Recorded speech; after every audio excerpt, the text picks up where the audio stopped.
Na naman ang kapatid ko. Kanina ko pa hinahanap. Nandito lang pala sa rooftop. Ang ginagawa mo dyan? Uy! Ang ginagawa mo dyan? Magugulo, nagtutuloy ako. Ang tutuli. Ang dilim-dilim dyan eh. Anong tutuli? Kahit madilim, makikita mo to kahit madilim kasi may ilaw. Saan? Makikita mo sa Tingin ako. cellphone. Ano ba yan?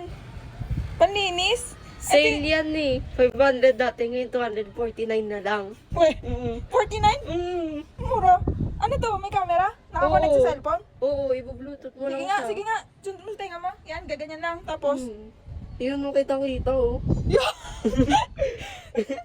hindi naman masyadong madumi. Pero wag mo masyado yan, no. Safe ba yan?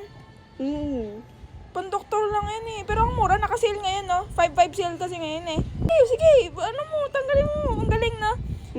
Tapos pwede pa, ano yan? Mirror? Pwede siya i-rotate. Oo.